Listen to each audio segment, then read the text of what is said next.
Орон төргийн үзэгчтэй улс их оронд болоод олон улсад болсон онцлог үйл явдлыг таймлан өргөдөг 7 хоног таймчин хөтөлбөр эхэлж байна. Эхлээд 5 хүн уламжил ёсоор үйл явдлын товчоныг танилцуулъя.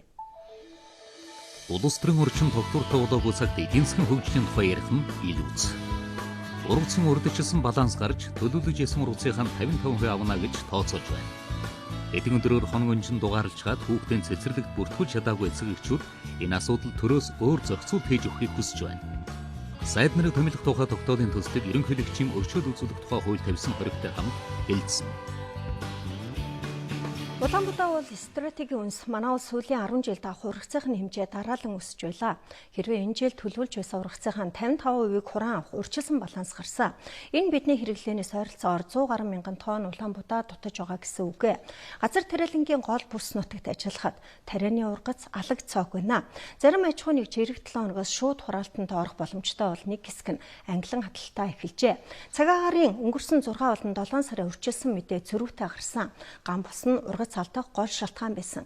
Гантаа зэрэгцээд хөрсний үржил шим ерөнхийдөө алдагдаж дэндүү олон жил намайг бордод тордолгүй ашиглалаа. Одоо хамгаалах цаг нь босон гэдэг тохиог энэ жил бидэнд хатуухан өглөө. Нөгөө талдаа стандарт технологио барьж ажиллахгүй бол хаврын булчгаад намар нь ариун ургац авдаг үе бас ард хоцорчээ. Хэн хөрсөө хайрлаж сайн үрээр тарина. Тэр энэ намар 80% түүнээс дээш хэмжээний ургац авч байхад нэг хэсэг нь бүр 55% түүнээс доогуурч ургац авах төлөв ажиглагдж байна.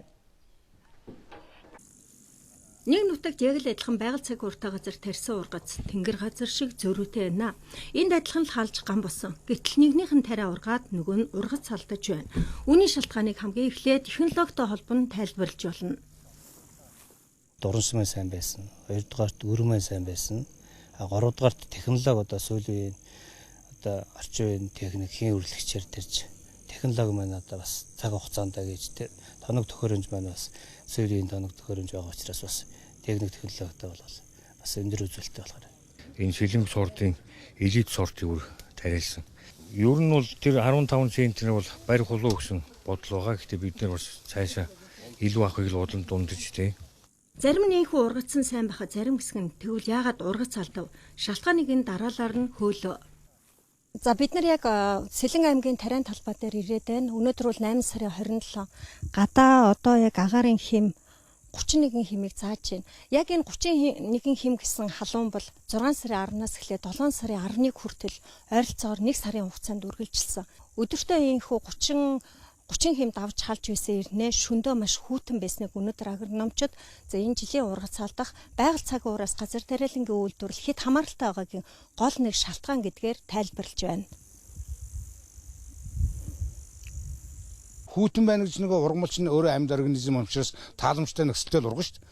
Баахан одоо нар гараад байтал бороо ороод байсан ч шөнө хүчрэлэвэл тэр чин дулаан усны балансууд нь тэнцэж ил ургадаг. Тийм учраас харилцан адилгүй байна. Аймгийн дундчаар бол хураах талбайгаас 9.3 авна. Энэ нь бол бид нэг сайттай байгуулсан гэрээнийхээ 55 орчим хувийг түүнээс дутгааргүй одоо авнаа гэсэн ийм бодолтой байна. Энэ бол эхний гол шалтгаан. Энэ зүүн дэлхийн бараг бүхэл оронд халсан. Ганц манайд ч биш. Тэгвэл бусад орнууд жилээс жил өөрчлөгдөж байгаа байгаль цаг ууртайгаа үйлдэн технологи шинжилж явдаг асуудлын гол нь байна. Тэг хэлнэшүүлэлт гэж чийг алдахгүй байгаа энэ технологиг бол барихаас шаарга байхгүй нэгдүгээр. Хоёрдугаарт нь Монгол орон бас хөрснийхэн тодорхой хувийн их ядуурчаад байгаа. Тэгэхээр бид нар гарцаа байхгүй бордоо хэрэглэх шаардлага байна. Энэ дээр ер нь яамны зүгээс бодлогоор дэмжлэг үзүүлсэн үү? Тэг хэлнэшүүлэлтийг хэрэгжүүлэх зорилгоор нэлээд олон аж ахуйд энэ сүүлийн бид нар өөрсдөө авч чадахгүй байгаа техник технологиг төслийн журмаар нийлүүлсэн. Дараагийн хүчин зүйл үрийн чанар. Энэ жил ганц төсвөртэй эрт болсон элит сортын үрээр тариалт хийсэн аж ахуйн нэгжүүд харьцангуй бага ургац алдаж байна. Нэг талбайн тачирхан зогсоон хүний өвдгөр татах хэмжээтэй зэрлэг өвс ихтэй байгаа бол сайн чанарын үрээр тариалт хийсэн аж ахуйн нэгжүүд 80 орчим хувийн ургац авах төлөв гарчээ. Аймгийн ахвал бусад аймгийг бодвол бага газар тариалантай гэсэн манай аж ахуйн нэгжүүдийн хувьд өөр бас нөгөө урийн шин маш сайн байсан учраас энэ жил бас улсад мөн бас өндөр ургац авах боломжийг бүрдүүлж байгаа. Элит үр тариалсан энэ жил нэгдүгээр продукцийг сайн чанарын үр гаргах. Одоо болцсон гүйцэжсэн. Үрийн цутгалд сайн байгаа. Үүнээс гадна техникийн шинжилэл чухал. Газар тариалан бол 8-чдын эрдгээр нугсан дээр нуг хийдэг ашигтай салбараа 1 үр 8-аас 16 болж үрждэг. Гэтэл сүүлийн 10 жил дараалан цаг агарын таатай байдлын зарим хэсгийг мөнхийн л ийм байх юм шиг тайвшруулчихсан. Олсон ашигаараа хідэн давхар байшин барилга барьж унаа тэргээрээ уралддаг бурууч шиг тогтоод удаж байгаа. Бас ариун ургац авлаач өмнөх өрөө төлдгөө өршөөлийн хуулиар өрн цайрнагийн хүлээгээ суучдаг аж ахуйн нэгжүүд ч бас байна. Тэгвэл бидний Орсын Орхон аймгийн Орхон тариа компани 1-р чадварлаг боловсон хүчинг доктор сууршилтай ажиллуулахын тулд нийгмийн асуудлыг нь үе шаттай шийддэг. Техникийн шинжилгээг зээлээр хийж талбайгаа хэд томсгох бус байгаа талбайгаас ариун ургац авах бодлого баримталж байна.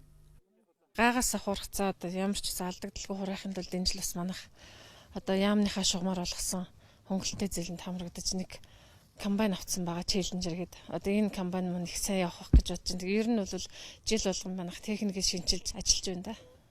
Ялангуяа Орхон аймгийн хувьд боломжийн ургац авах дүр зураг харагдаж байна. Тэгвэл ургац алдаж байгаа хэсэг нь дээрх стандартыг мөрдөггүйтэй холбоотой. Бид нар тодорхой хэмжээнд бас гуурсан тариалсан технологийн алдаа гаргацсан л байгаа. Харьцангуй технологийн алдаа бага гарсан гэж үзээд гаагийн дундаж ургацсан нэг 15 орчим центнерээр л тогтоогдож байна л да.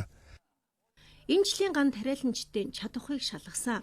За манай улсын дотоодын гурилын жилийн хэрэгцээ ойролцоогоор 320 мянган тонн Улаанбаатар гурил хийх шаардлагатай байдаг. Тэгвэл үнээс 186 мянган тонныг нь хуран авах тооцоо хийжээ.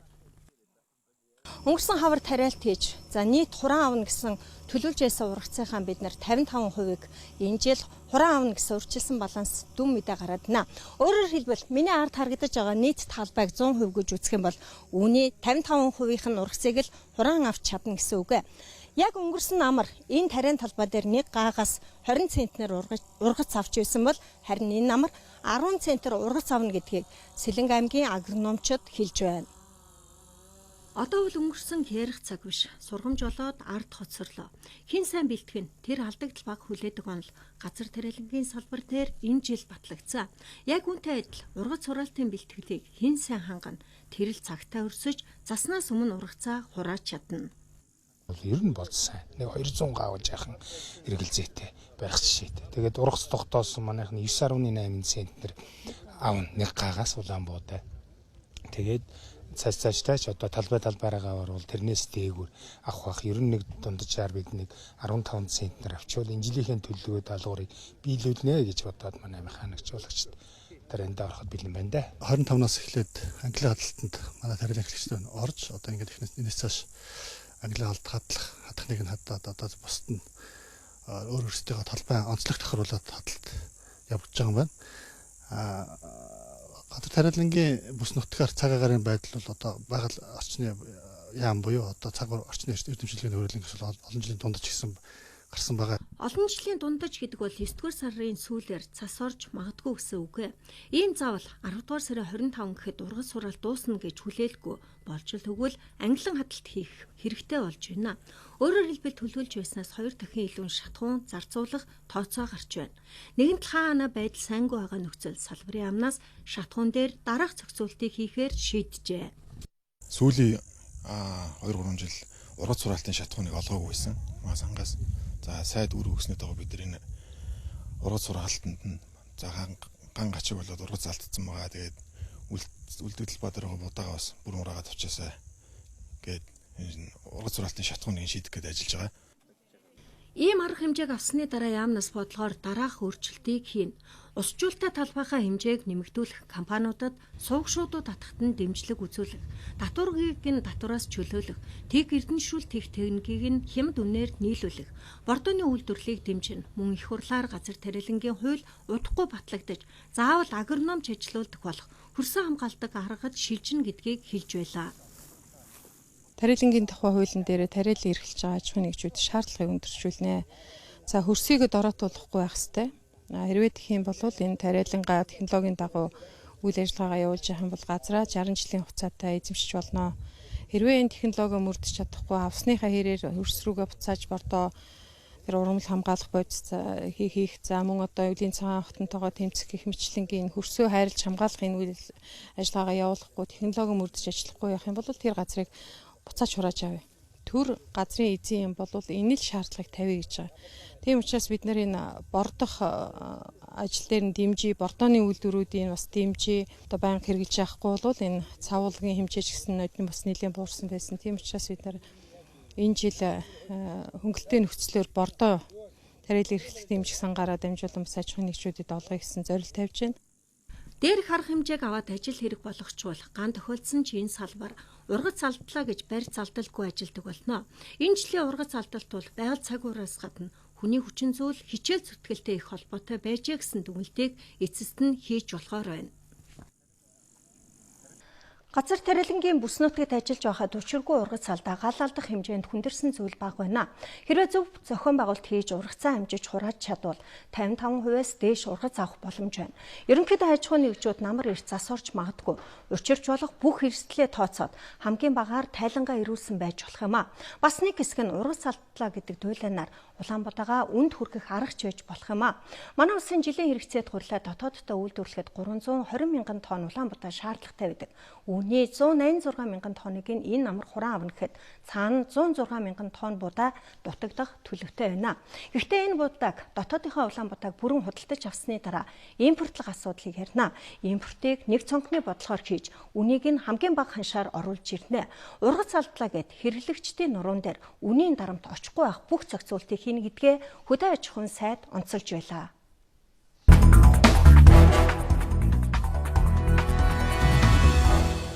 7 хоног тайм хөтөлбөр өнгөрч байгаа 7 хоногт олон нийтийн анхаарлыг хамгийн их датсан бас олон хүнийг бухимдуулаад авсан хүүхдийн цэцэрлэгийн бүртгэлтэй холбоотой тоймоор үргэлжилж байна. Нийслэл хүүхдэд цэцэрлэггүй үлдээчихгүй гэсэн эцэг эхчүүд бараг л 14 хоногийн өмнөөс хонон өнжин дугаарлж хүлээсэн. Гэтэл нийлүүлэлтээс давсан хэрэгцээ нэг хэсгийг нь нийгмийн шовдөрлөгдсөн бүлэг болгоод орхичихлоо. Бүр цэцэрлэгт орох хүүхдүүдийг суглаагаар сонгох болж олон эцэг эхчүүдийг бухимдуулсан. Энэ бараг л дэлхий дээр манайхал ганцаараа хэрэгэлсэн аргаа барсан арга бах. Төрөөс төрөлтийг дэмжин хүү ам өсгөх бодлого баримтлан хүү ам нь 3 сая боллоо гэж баяр наадам хийдэг хэрнээ Манаус бяцхан үрсэ Балчир насанд нь суглаагаар азтай азгүйг нь үзэж цэцэрлэг тавна гэдэг бол нийгмийн салбарын хүртээмж яаж дорцсон бэлхнээ харуулж байна. Ингээ хотод цэцэрлэгийн насны бүх хүүхдүүдийн 20% нь цэцэрлэггүй гэртээ цоочтой хаалганы цаана эсвэл эцэгийнх нь аль нэг нь ажил хийлгүй хүүхдээ арга эмээ өвөөгөө бараадна. Үйл явдлыг санчирмаа 7 хоногт тоймолж байна. Хүн амын өсөлт нь хүүхдийн цэцэрлэг барих хурдааг үйцэхэ болсон цагт нэгэнт эцэг эхчүүд цэцэрлэгийн гадна хонон өнжин дугаарлаж бүртгэлийн өдрүүдэд хилам маргаан гаргах нь тодорхой.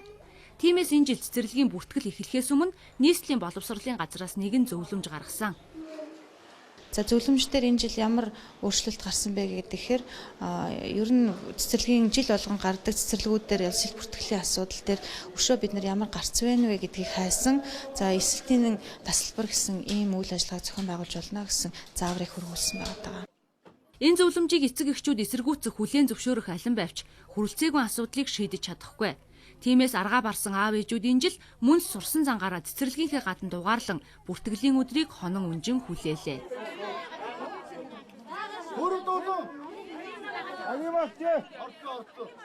Баянзүрх дүүргийн 168 дугаар цэцэрлэг 75 хүүхдийн хүчин чадалтай. Харин тус цэцэрлэгт 2 хорооны нийт 1000 гаруй хүүхэд харьяалагдаж байна. 168 дугаар цэцэрлэгийнхээ энэ жил 4 гэр шинээр барьж 120 хүүхэд нэмж илсүүлэхээр болсон. Тэглээгээд тус дүүргийн хүүхдүүдийн 4/1 л харьяаллынхаа дагуу цэцэрлэгт орох боломжтой болно. Эцэг эхчүүд ингэж олон хоног цэцэрлэгийн хаалгыг манаж жижүүрлсэн ч энд байгаа 200 гаруй хүний 80 л хүүхдэд цэцэрлэгт оруулж чадна. Тэгэхээр энд л ерөөсөө маш аралтай л 2-3 цэцэрлэг барьж л энэ хүүхдүүдийг хамруулахгүй юм бол эх жил бол дахиад л энэ байтугай хэцүү юм болно. Техникл хэдэн хүн л орно шүү дээ. Чи чинь тоотой юм чинь. Тоог нь заасан байгаа юм чинь насаараа. Жихэнх нь орж чадахгүй байх шүү дээ. Би зүгээр дүүгийнхээ хүүхд оруулах гэж ихсэж байгаа л да. Одоо энэ доочрлоод чинь хөрөлцөөл ер нь бага шүү дээ. 24-19 он дунд ганц л цэцэрлэг байгаа ерөөсөө. Тэгээд одоо энэ чинь баг 240-од хүүхд бүртгүүлчихэд байна шүү дээ. Тэрнээс чи одоо 80-90 хүүхдэл цэцэрлэгт аавна гэж. Хүүхдэд цэцэрлэгт хамруулахыг хүссэн хүмүүсийн арга мухардсан бүртгэлийн өдрүүд. Нийслэлийн ихэнх дүүрэг хороодод цэцэрлэгийн хашаанд дугаарлан зогсож хаалгыг нь манан горьдлох тех эцэг эхчүүд. Нийслэлд 152 хороо байдгаас 33 нь цэцэрлэггүй.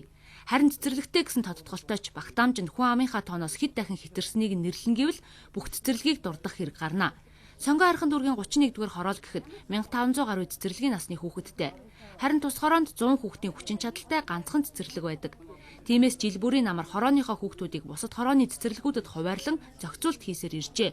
Харин энэ жил тэдэнд ийм хүндрэл тулгарсан байна. Дунд нар ингээд энэ 31 дэх хороонд харьяалагдах гудамж энэ 1-8 дугаар гудамжны усууд за харьяалгүй болчиход байгаа байхгүй. Хаана цэцэрлэгт одоо хандхаа мэдгүй. Тэгээ ингээд 104 ч авахгүй 105 ч авахгүй манай хүүхдүүд хаягдчихж байгаа. Хойно гэр хороолд 176 дугаар цэцэрлэг гэж нэг цэцэрлэг байж байгаа юм. Тэр нь болохоор 2 настай хүүхдүүдийг авдаггүй гинэ. Ингээд ерөөсөө 8 годмын хүүхдүүд тэр чигээр ерөөсөө хаягдчихад байгаа байхгүй. Тэгээ одоо хорооноос болохоор энд ингээд бид нэр хуваарлцсан гэж байгаа. Бараг 1000 гаруй хүүхдийн цэцэрлэгийн асуудал яригдчихэж байгаа. Энд манайх 3 хорооноос салбарлаж сүүлд байгуулагдсан шинэ хороо байхгүй юу. Манайд бол газаргүй гэсэн асуудал хамгийн дөрөнд яригдал ер нь байна да. Энэ жил нийслэлийн цэцэрлэгийн хүрэлцээ 78% хүрнэ. Гэсэн ч 20 гаруй мянган хүүхэд цэцэрлэггүй хоцорно. Хамран сургалт 300 одоо 3891-ээс 640 хүүхдийг одоо хамруулах юм зорилт тавь ажиллаж байна. Тэгээд цэцэрлэгийн хангамжийн хувьд бол маш дутмаг. Манай цэцэрлэгийн хувьд бол нийт яг элсэж бүртгүүлж байгаа 247 хүүхэд байгаа. Тэрнээс одоо манайх бага бүлэгтээ 45 хүүхэд, дунд бүлэгтээ 8 хүүхэд, ахлах бүлэгтээ 10, бэлтгэл бүлэгтээ 10 хүүхдийг нөгөө нэг тасалбар татах журмаар маргааш эцэгчүүдтэйгээ зүг тэгээд элсүүлж аавна гэж байгаа. Хүүхдийн байгууллагууд нэгдэж цэцэрлэг байгуулах аян өрнүүлж болно. Шинээр барьж байгаа томоохон хотхнуудад тухайн компаниар нь цэцэрлэг бариулаад улс худалдаад авчихдаг байх гэд асуудлыг энгийнээр шийдчихэж болох олон гарц байгааг эцэг эхчүүд хэлж байна. Энэ тухай зарцуулбар гэхэд чинь жишээ нь юугаа улсын комисс хүлээлгээд авцсан. Байр нь орц манай дүүгийнх байдгийг хэмжээ. Цэцэрлэг байхгүй. Тэгэнгүүт 120 хүний суудалтай цэцэрлэг нь одоо хятанд ороогүй 2 жил болж байна. 21-р цэцэрлэг байна те 2 жил шахуу ингээ сайхан балгас биш. Тэр одоо үнгүүдүүлэхийн нэг хэлбэр юм болов гэж бодож байгаа. Тэрийг сайхан энэ даншиг наадмын 560 сая төгрөг хийж хагаар тэрийгэ засварлаад өөдөн татаад авал 100 хүүхдийн бас цэцэрлэг тэнд байна. Хүүхдээ улсын цэцэрлэгт өгөх гэж дугаарлаад орж чадаагүй бол хувийн цэцэрлэг гэсэн сонголт үлдэнэ. Гэтэл өнөөдөр хувийн цэцэрлэгийн дундаж төлбөр 200-аас 300 мянга. Нэг жилд 2-оос 3 сая төгрөг гээд тооцохоор их сургуулийн төлбөртэй тэнцэж байна. Гэтэл бидний амьдралд энэ зэргийн мөнгийг төлөөд хүүхдэд цэцэрлэгт явуулах боломжтой айл өрх хэр олон билээ гэд цэцэрлэггүй гачигдлаас болж үүсэх асуудал олон. Энэ асуудлыг шийдэхийн тулд зөвхөн цэцэрлэг барихыг хүлээж суулгүйгээр хууль эрх зүйн орчны шинжилэл, шин зохицуулалт бас хэрэгтэй байгааг салбарынхан хэлж байна. Хүүхд арга үйлчилгээгээд хууль батлагдсан байж байгаа тийм ээ. Энэ хүүхд арга хууль хэрвээ 16 оны 1 сарын 1-ээс эхлэн ингээ мөрддөд явчихсан бас илүү цэцэрлэгийн ачаал буурна. Эцэгчүүд бас хүүхдээ харах боломж, хүүхдээ харуулад ингээ хийх боломж гарна л гэж үзэж байгаа. 3 сая дахь иргэнээ үлгийдэн авсан. Нийслэл нь Аазтай хүн амын тоогоор метро хот болох хэмжээнд хүрсэн. Гисэн хэдий ч хүнийхээ хөгжлийн үндэс суурь болсон цэцэрлэгийн асуудлаа бид шийдэж чадахгүй байна. Үнэн дээр цэцэрлэгийн хүрэлцээний асуудлыг зохицуулна гэдэг салбарын мэдлээс ч хитрээд байгааг боловсрол соёл шинжилгээ ухааны сайд ярьж байна. Төсвийн тодтоглоор хүүхэд арга үйлчилгээнд дээр тодорхой тооны хөрөнгө мөнгө шийдэж чадах юм бол яг өнөөдрийн байдлаар сургууль цэцэрлэгт хамрагдаж чадахгүй байгаа тэр 16% нийт хүүхдийн одоо 84% нь бол 84.8 хамрагдаж байна. Үлдсэн хүүхдүүд бол хүүхэд арга үйлчилгээнд одоо төсвийн тодтогол 11 сард батлагдахад бол энд хамрагдаад явах боломжууд бол гарах юм аа. Тэгээ он гараад бол нийт үлдэж байгаа 20 гаруй мянга 30 мянган хүүхдийн одоо хүүхэд арга үйлчилгээний төсөв бол эх оны төсөвд бол батлагдаад явна.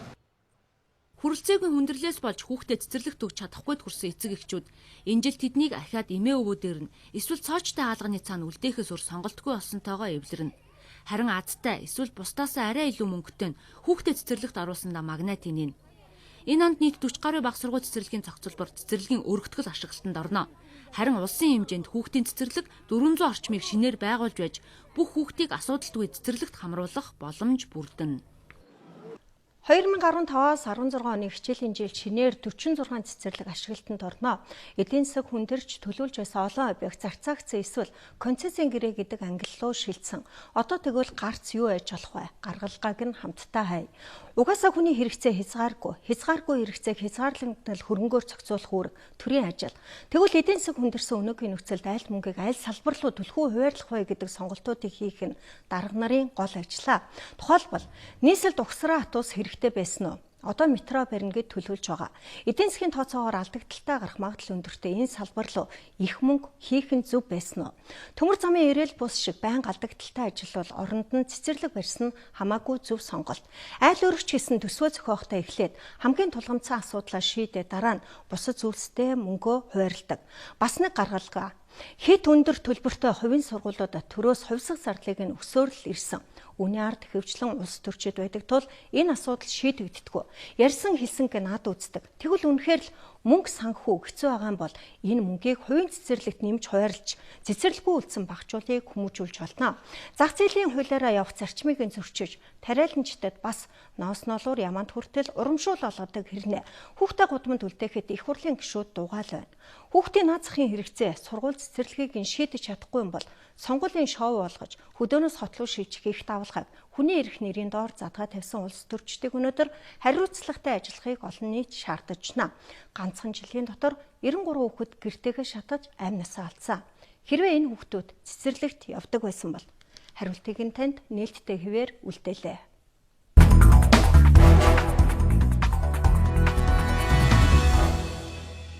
Өнгөрч байгаа энэ 7 хоногт улс төрийн хүрээнд орон гарсан сайд нарын асуудлыг 10 дугаар сард шийднэ гэдгээ ерөнхий сайд даваа гарагт мэдгдсэн бол харин их хурлын дарга 9 дугаар сарын 6-нд тогтоолын эзлийг оруулж ирэх чиглэл өглөө.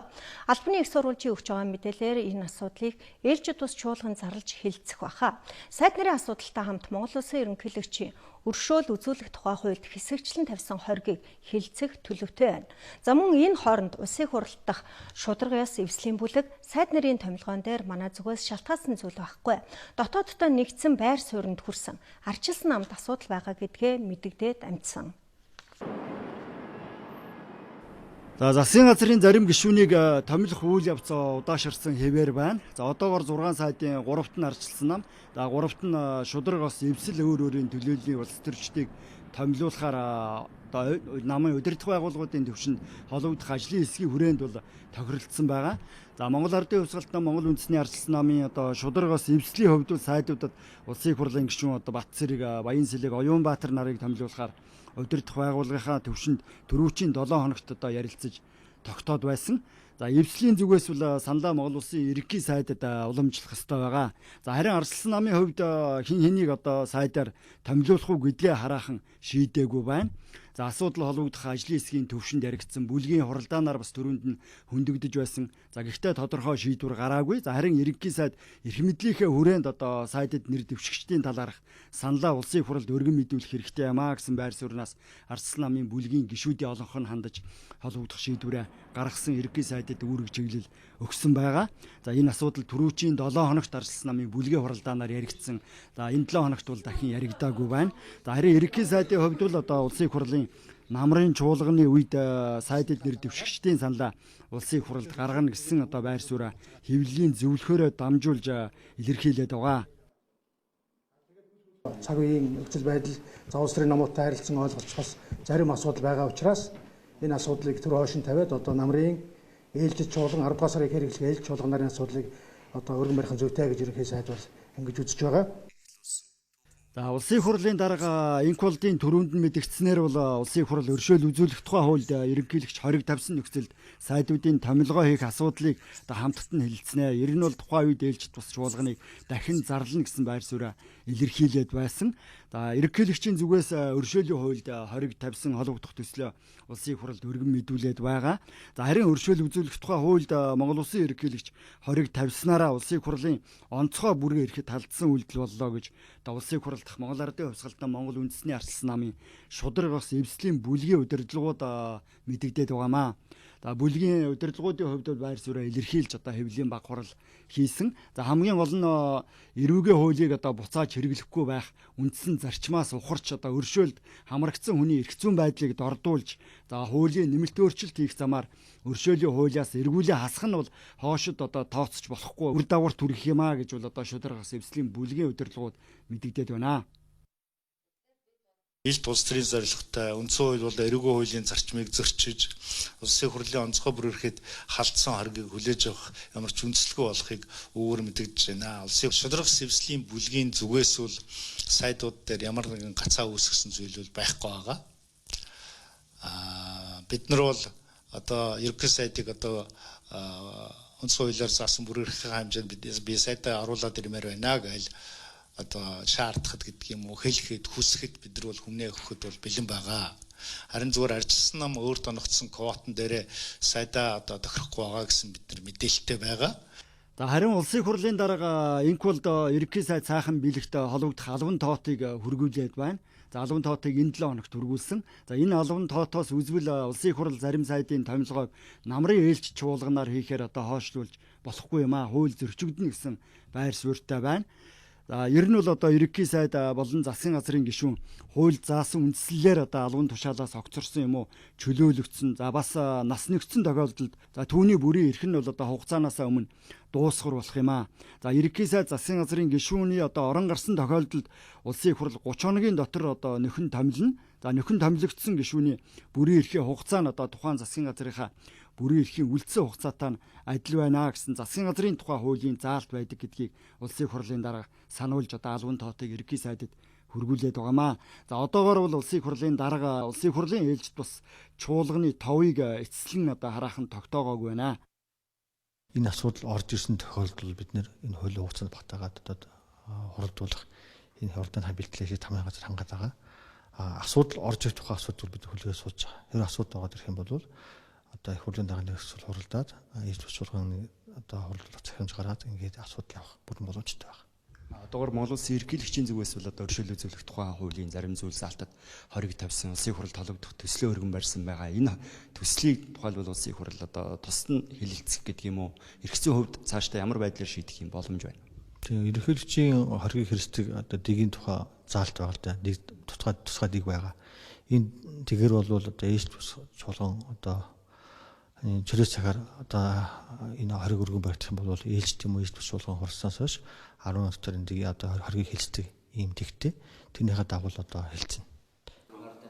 Засгийн газрын тухай хуулийн одоо холбогдох заалтын дагуу бол 9-р сарын 6-ны дотор улсын хурал бол зарим сайдын одоо томилгоог хийх ёстой. Өөрөөр хэлбэл одоо сайдуудыг тухайн хугацаанд багтааж одоо нөхөн томилох ёстой. За тиймээс Монгол Улсын ерөнхий сайд бол засгийн газрын тухай хуулийн тухайн заалтыг хэрэгжүүлж одоо шинээр томилогдох засгийн газрын гишүүдийг улсын хуралд өргөн барих ёстой гэдэг үүднээс улсын хурлын дарга хандаж за холбогдох албан тоотод одоо байр сууриа тодтогч Монгол Улсын ерөнхий сайдад бол хүргүүлсэн байгаа.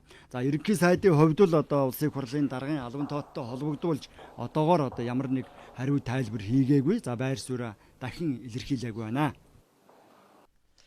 Улс төрийн докторгүй эдийн засгийн хөгжил удаашрах гол шалтгаан болж байна гэж судлаачид томьёолж байна. Тодорхойгүй нөхцөл байдал донд гадныг гэлтгүй дотоодын бизнесийн ч гэсэн харцнах таагдаг баримтлаад ажил урагшлахгүй байна. Энэ урагшгүй байдал дээр нэрмээс болоод манай уул уурхай ашигт малтматын гол түн шорон Хятадын эдийн засаг энэ 7 хоногт үн ханшийн уналттай. Хувьцааны үнийн энд тэгсэн савлгаатай байлаа. 2015 онд дотоодын нийт бүтээгдэхүүний өсөлтийг 5.5% байна гэж төсвийн тухай хуулиараа баталж байсан бол одоо үүний талд нь хүрхүү гэдэг асуудал яригдж байна. Энэ бүх эдийн засгийн нөхцөл байдал гарц гаргалгааны талаар судлаач оюунтай эсээ ярилцлагыг одоо үзүүлье. Бид нар 2015 оны эдийн засгийнхаа төсвийн тухай хуулийг батлахдаа дотоодын нийт бүтээгдэхүүний өсөлтийг 5.5% байна гэж төсөөлж байсан. За тэгвэл эхний одоо хагас жилийн байдлаар 3%, бүр оны эцэстээр 2% дээр ч очиж магадгүй гэсэн таамаглалыг зарим эдийн засгийн судлаачид хийгээд байна. Та үүнтэй санал нэгдэх үү? Би санал нэгдэнэ.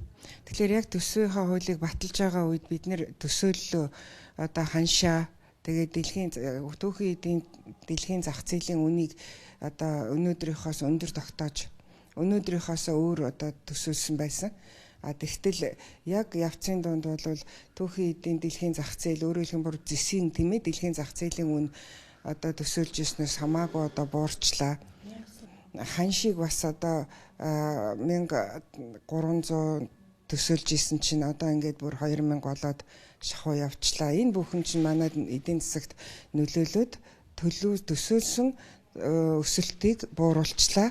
Энэ байдал цаашаа үргэлжлэх юм бол энэнээс цаашаа буух нэ гэж хүлээгдэж байна. Бид нар юун дээр алдсан юм бэ? Хоёр толгой байна, тийм ээ.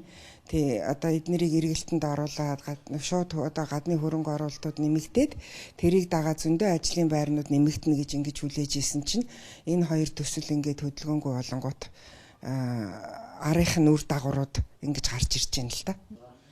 Тэгвэл яг өнөөгийн нөхцөлд манай засгийн газар яаж ажиллах ёстой юм болоо?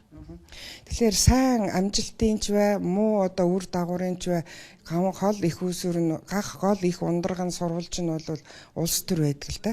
Улс төр доктортой байх л хамгийн чухал. Бизнесийн орчин, эдийн засгийн орчин дээрээ тийм доктортой байдлыг бий болгоод тийм тодорхой байдлыг бий болгодог. Тодорхой. За ямар одоо салбарыг дэмжих гээд байна, ямар хөрөнгө гаднаас орж ирэх гээд байна. Бүх юм нь одоо ингээд тодорхой болцдог учраас бизнес хийдэг хүмүүс бол яг тэрийг харж агаад өөрийгөө зохицуулаад үйл ажиллагаагаа удирдаа явуулдаг. Та тэгвэл манай улс төрийн орчин өөрөө тодорхойгүй байгаагаас гадны хөрөнгө оруулалт манад орж ирэхгүй байна гэж үзэх гээд байна уу? Би бүр тэгж үзэхээр барахгүй мэдээд хэлээд байна л да. Тийм тэгэхээр гадныхын чинь бол яг нөгөө гол хардаг юм нь улс төрийн доктортой байдал байдаг байхгүй юу. Тэгэхээр улс төр ингээд докторгүй ерөөсөө ийм одоо нэг сайднаар нь солигдох гээд байгаа юм шиг солигдохгүй ч байгаа юм шиг за ингээд ерөөсөө нэг л ийм сандал суудлын асуудлыг ингээд ярьж байгаа тохиолдолд бол ерөөсөө яамдынхаа төвшөндөж бүх төлөлтийн байдалд яаж өөрчлөгдөх гээд байгааг мэддэхгүй учраас тэнд ямар ч бодлого хэрэгжихгүй байгаад байгаа. Эрсдэл гарсан үед энэ мөнгийг зарцуулна гэд эсвэл өөр нэг орлогын их усүрийг өөрсдөө дотооддоо бий болгодог шүү дээ. Манай улсад тийм зүйл бага харагдаад байна юм. Мөнгө хэрэгтэй болохоор зэрэг гаднаас бид нар Монгол улс мөнгө босгоод байна шүү дээ, тийм ээ. Тэгтэл гадны орнуудад бол яадаг вэ гэхээр зэрэг дотоодын их усүртэй. Дотоодын их усүр гэдэг нь юу вэ гэхээр хүмүүсийн хадгаламж, банкнд байдаг хадгаламжууд. За тэгээ манайхан тэр дотоод их усүр нь байхгүй учраас л гаднаас одоо бонд босгоол мөнгө олж ирээл тэгэл тэрийгээ яг хугацаа цаг нөхцөлтөнд төлөх ёстой. Ингээд төлж чадахгүй байгаа нь нөгөө бас нэг Монгол улсын эдийн засаг дампуурах гээд байгаагийн бас нэг хүчин зүйл бөгөөд анхаарах ёстой хүчин зүйл нь энэ. Өөрсдөө шалтгааллах юмнуудаа бид нар яаралтай эхлүүлэх ёстой. Тухайлбал таны бодлоор. Тэгээ энэ чинь л нөгөө эдийн засгийн дархлаа байхгүй юу? Бид нар гаднаас өөрөөсөө хамаарахгүй хүчин зүйлээс өөрсдөө нөлөөлж чадахгүй хүчин зүйлийн нөлөөнд автахгүйгээр эдийн засаг нь дархлаатай байх ёстой гэдэг чинь л одоо хамгийн чухал асуудал болчихж байгаа. Энэ биднэрт их том сургамж гэж хүмүүс маань ойлгох ёстой. 1-2 салбараас хамаарахгүйгээр байхаар одоо зохицуулах ёстой. Дээрээс нь бид нар аль нэгэн салбарынхаа Монголын тэр давуу талыг шингээсэн бүтээгдэхүүнүүдээр дэлхийд бас эрэлтийг үүсгэж явах чадвартай байх ёстой. Энэн дээр бодлогоо их одоо боловсруулж зөв тогтоож өгөх ёстой маа гэдгийг яг хэлээд харуулад сургамжлаад байна л да. Бид нар 2017 оноос зээлээ төлөөд эхэлнэ. За тэгвэл эх оны төсөөл таны хувьд ямар байна вэ? Сонгуул гэх мэтийн ийм олон нийт улсыг хамарсан ийм асуудлууд бол эдийн засагт их нөлөөтэй байдаг. Сайн талаараа ч нөлөөлнө, сар талаараа ч нөлөөлнө. Тэгээ манайх чинь нөгөө амлалт их өгдөг, тийм ээ. Тэгээд 17 оноос эхлээд гаднаас авсан зээлээ төлж эхэлнэ. За энэ бүгд одоо ингээд нэлээд давхцаад эрс өөрчлөлт хийхгүй бол аюултай байдал төрж байна гэж тавчхан хэлж болно. За баярлалаа танд. 7 хоног тайм хөтөлбөр за эдийн засгийн өнөөгийн нөхцөл байдал сэдвээр Монгол Улсын их сургуулийн бизнесийн сургуулийн доктор профессор Оюн багштай ярилцлаа. Танд баярлалаа. За амжилт хүсье.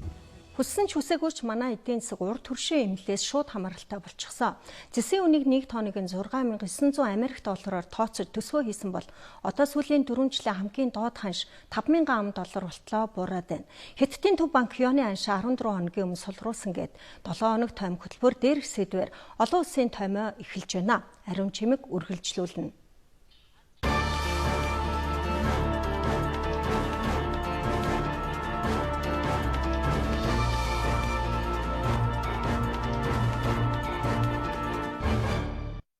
Оройн төргийн үзэгчтэй.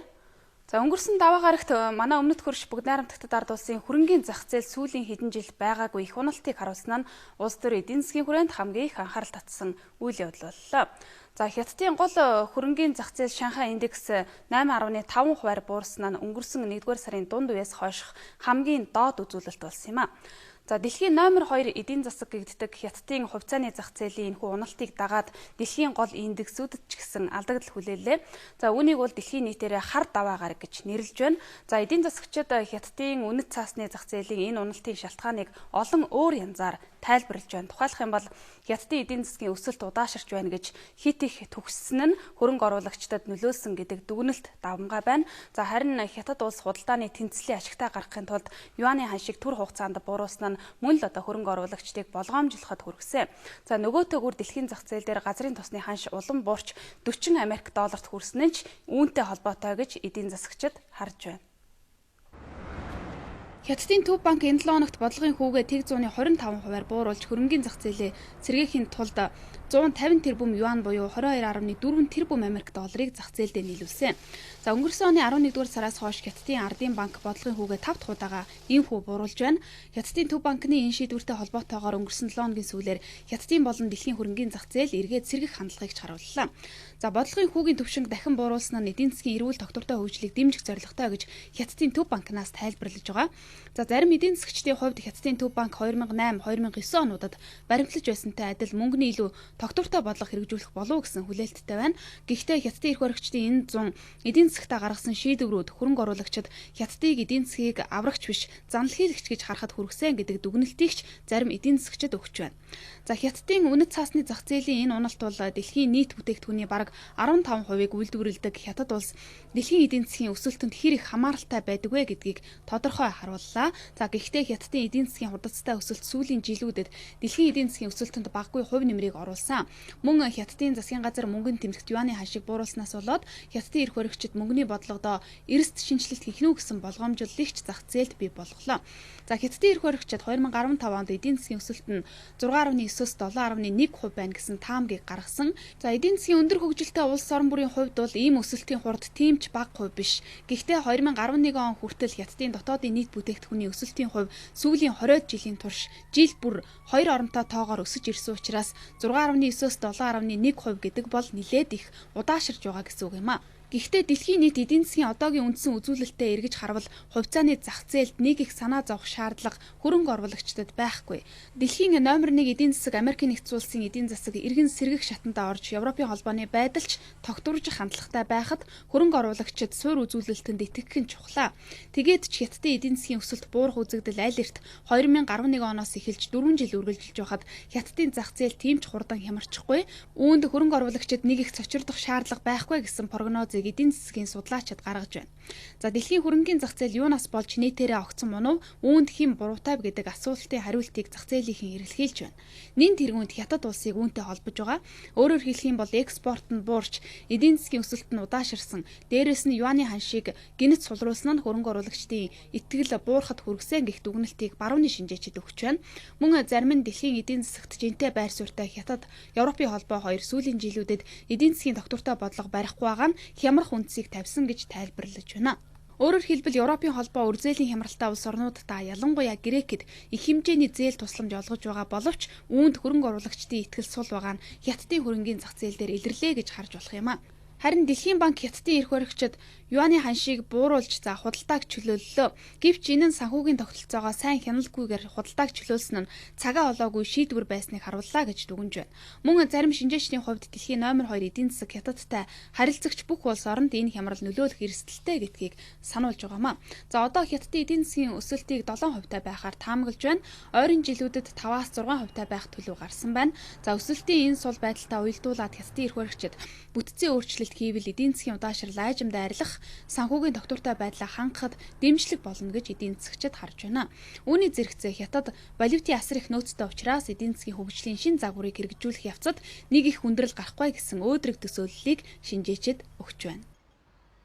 Хэдийгээр санхүү хөрөнгийн зах зээл нь төр зур хямарсан ч гэсэн өмнөд хөрш бүгд найрамдагтад ард улс эх сарын 3-нд чөлөөлөх дайны ялалтын 70 жилийн ойн баярыг ёслол төгөлдөр тэмдэглэхээр бэлтгэл ажлаа хангаж байна. Хятадын шинэ үе тэртех 70 жилийн өмнө дэлхийн 2 дугаар дайны төгсгөлд Айрман Японы цэргийн түрэмгийллийг ялан дийлсэн түүх дойн өдрийг цэргийн жагсаалаар сүр нэмэн тэмдэглэх гэж байна. За Хятадын эрх баригчид тэмдэглэлт баярынхаа хүрээнд 12,000 гаруй цэргийн алба хаагч Айрмын орчин үеийн техник зэвсгээ дэлхийн нийтэд харуулах нэ.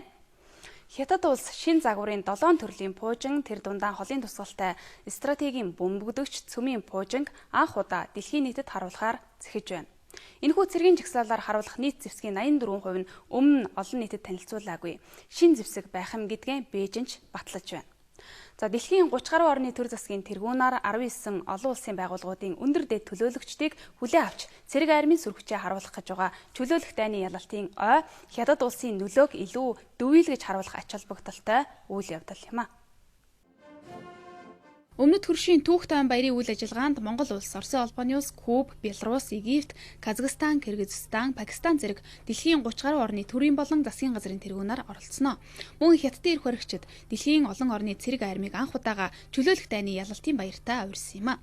Гэхдээ Япон болон түүний холбоотон Америк нэгдсэн улс мөн бүгд найрамд харчилсан Солонгос ард улс цэргийн бүрэлдэхүүнээ энэхүү парадад оролцуулахгүй зөвхөн элчин сайдын төвшөнд оролцох ийм төлөв гарч байна. За энэ жил Хятад улс чөлөөлөх дайны ялалтын ойг анх цэргийн парадтай мөн гадны цэргийн бие бүрэлдэхүүнийг урьж оролцуулж байгаагаараа ихээхэн онцлог болох юм а. За үүний цаад агуулга нь Хятад улс Японтой харилцаанд тааруу байгаа. Дээрээс нь Япон улс цэрэг батлан хамгаалах салбартаа өөрчлөлт шинжилэлт хийж байгаатай холбогдуулан өөрийн цэрэг зэвсгийн хүчин чадал, геополитикийн тавцанд нөлөөтэй гэдгээ харуулах зорилготой гэдэг өнцгөөс зарим судлаачид тайлбарлаж байна. Өөрөөр хэлбэл Хятадын чөлөөлөх дайны ялалтын 70 жилийн ойн баяр цэнгэлийн утгаараа биш, улс төрийн агуулгаар илүү өргөн цар хүрээтэй болох нэ. Гэхдээ Хятад улс 70 жилийн тэртех Японы түрэмгийллийг дарсан ялалт бол зөвхөн Хятадын ард түмний ялалт биш юм а. Дэлхийн ард түмний ялалт байсан гэдгийг энэ удаад онцолж байна. За Японы засгийн газар дайны үеийн түрэмгийллийнхээ төлөө уучлалт гуйж харамслаа илэрхийлсэн ч гэсэн Хятадын тал үүнийг бодитоор уучлалт гуйсан илэрхийлэл биш гэсэн өнцгөөс тайлбарлалаа. За дэлхийн 2 дугаар дайны үед Азийн улс орнуудад цэргийн түрэмгийлэл хийж байсан Япон улс дайнд бууж өгснөөхөө дараагаар цэрэглэн түрэмгийлэх, цэрэгжих бодлого явуулахгүй гэдгээ олон улсын өмнө амлаж үндсэн хуулиараа үүнийг баталгаажуулсан түүхтэй. Гэвч сүүлийн жилүүдэд Японы засаг захиргаа цэрэг армийнхаа үүрэг оролцоог тэлэх, ялангуяа хамтын хүчинтэй болох бодлого хэрэгжүүлэхээр хувь тогтоох байгууллагадаа хилэлцэж байна. Шинзо Абегийн хувьд Хятадын урилгыг хүлээж авах нь геополитикийн агуулгаараа Хятадын Аз намхан далайн бүс нутагт маргаантай далай тэнгис дэх өсөн нэмэгдэж байгаа үйл ажиллагааг хүлээн зөвшөөрсөн алхам болно гэж ч зарим судлаачид тэмдэглэж байна. За Японы хувьд бол Хятадтай харилцаагаа муутгах сонирхолгүй байгаа. Тиймдээ ч эх сарын сүүлээр Нэгдсэн үндэсний байгууллагын ерөнхий ассамблеийн чуулганы үеэр Хятадын дарга Си Цзиньпинтэй дээд хэмжээнд уулзалт хийх сонирхолтой байна. За Хятадын засгийн газар энэ жил чөлөөлөх дайны ялалтыг цэргийн парадтай зохион байгуулах гэж байгаа нь цаагаараа аль нэг улсыг буруутгах, яллах гэсэн утга агуулаагүй гэдгийг удаа дараа онцоллоо. За Хятад улсын шин зэрэг зэвсгээ мөн цэргийн хүчээ харуулах чөлөөлөх дайны ялалтын цэргийн парадыг өргөн агуулгаар нь харвал Бээжин зүүн болон өмнөд Хятадын тэнгист газар нутгийн маргаан нэмэгдэх үеэс хүчин чадал нь өсөн нэмэгдэж байгаа. 2.3 сая хүнтэй ардын чөлөөлөх армийнхаа сүр хүчийг харуулах, цаашлаад Аз намхан далайн бүсэд Хятад гэсэн нөлөө бүхий гүрэн улам хүчирхэгжлээ гэдгийг харуулах зорилго агуулж байна гэсэн дүгнэлтийг Азийн судлаачид түлхүү онцолж байна. Үүний зэрэгцээ Хятад гэсэн хүчирхэг энэ улс олон улсын тавцанд хүчтэй түнш улс орнуудтай харилцаа хамтын ажиллагаа нь улам тэлж ойр нэгтарч байгаа гэдгээ барууныханд харуулах давхар зорилгоч үүний цаанд бий гэдэгтээ зарим судлаачид санал нэг байна. Хэдийгээр эдийн засгийн өсөлтөнд суларч сүүлийн үед олон улсын эдийн засаг Хятадын санхүүгийн орчноос хамааралтай гэдгийг харуулж байгаа ч гэсэн Бээжин улс төрийн нөлөөгөө түүхэн үйл явдлын хүрээнд дүвэлгэж харуулах нэ. За ингээд дэлхийн нийтээрээ эх сарын 3-ны өдөр дэлхийд номер 2 эдийн засагтай хамгийн хүчирхэг цэрэг армтай 10 орны нэг болох бүгд найрамд Хятад ард улсын чөлөөлөх дайны ялалтын 70 жилийн ойн баярын түүхэн гэрч болох юм а. За энэхүү түүхэн ойн баярын үйл ажиллагааны мэдээллийг Монголын үндэсний олон нийтийн радио телевиз үзэгч та бүхэндээ бэлтгэн хүргэх болно. Бидэнтэй хамт байсан үзэгчид та бүхэндээ баярлалаа. Бид та бүхэнд 1-7 хоногт улс их оронд болоод олон улсад тусан онцлог үйл явдлыг томилон өргөлээ. Шинэ 7 хоногийн эхний өдрүүдэд цаг агаар ямар ах тухай өрчилсөн мэдээг хамтдаа харцгаая.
7 хоног том хөтөлбөрөөр бид та бүхэн танилцуулаа. Ирэх 7 хоногт хичээлийн шинэ жил эхэлнэ. Цэцэрлэгийн насны нийтдээ 218 мянган хүүхэд байдаг. Эдгээр хүүхдүүдийн 78% цэцэрлэгт хүмүүжих боломжтой. Айлын нийлэх үрсийг алгачлалгүй явуу хийсэн болгоныг нь авах цэцэрлэгтэй болоосоо гэдэг үгээр бид таймаа өндөрлөж байна.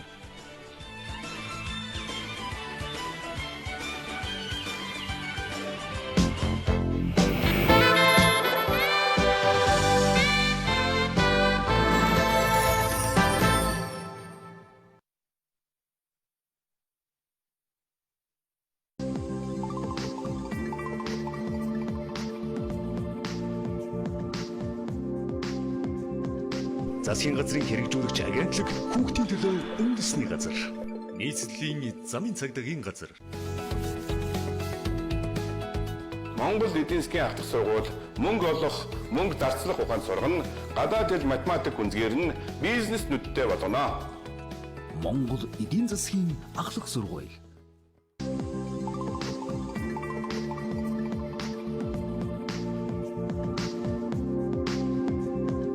Засгийн газрын хэрэгжүүлэгч агентлаг хүүхдийн төлөө үндэсний газар. Нийслэлийн замын цагдаагийн газар. Би гэмгүй олон хүмүүсийг хядалцаад оролцсон. Үлдээх үү. Одоо тэр чин тэргүү дагуулж ирээд бидний бүгдээр ингэ толгой дараалан квиз тэмдэг. Миний хувьд энэ тус.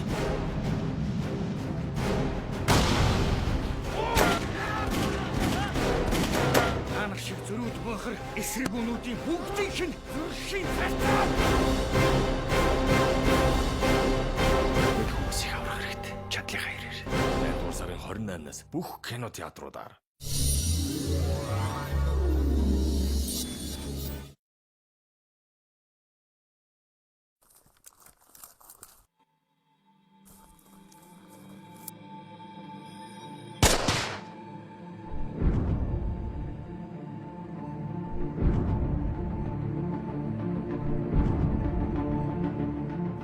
Нanga сонзон дэцэн тамгоны 8 дугаар сарын 10-нд манай улс Шатны нутаг дээр байгаа Японы төрөмгөлөгчдөд айн зарласан. Дайн зарлаад дайнд хөдлөхөд бол Японы талаас одоо тэр сая гаруй хүнтэй маш их зэвсгэлсэн одоо том хүчрхэг тийм хаван тууны харин байлаа шүү дээ. Дальний Востокоос эхлээд одоо Баашин хүртэл одоо 1000 гаруй километрийн өргөн фронтоор одоо Шатны нутагд чөлөөлөх дайны энэ өргөн фронт ороход хөлийн цэрэг бол хамгийн ихний одоо толгоон сэргийлэх үүрэг гүйцэтгээд одоо дайсны хорлон сүйтгэх ажиллагаа энэ тэнд зэвсэгтэй тэмцэгчдийг бол дарж устгах ийм үүргийг гүйцэтгэж байсан.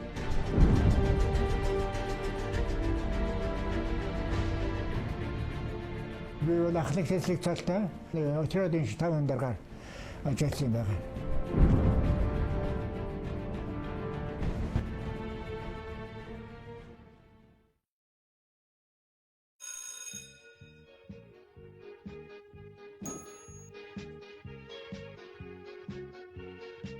Гадаадын зочид том ерөнхийлөгч нар сая ирлээ би нэг гэрт уулзаад байгаа үстэй тийм ээ тав. Жилбэрийн 9-р сарын 1-нд Монгол улсын ерөнхийлөг сайхан элбэгд орж Монголын үндэсний олон нийтийн радио телевизээр тэл хичээл заадаг уламжлалтаа 2015-аас 2016 оны шинэ хичээлийн жилийн 7 дахь удааг нь тэл хичээлийн сэдв санаа зөв бол заяа зөв. Тэл хичээлийг 9-р сарын 1-ний 10 цаг 13 цаг 30 минутаас хүлээн авч үзээрэй.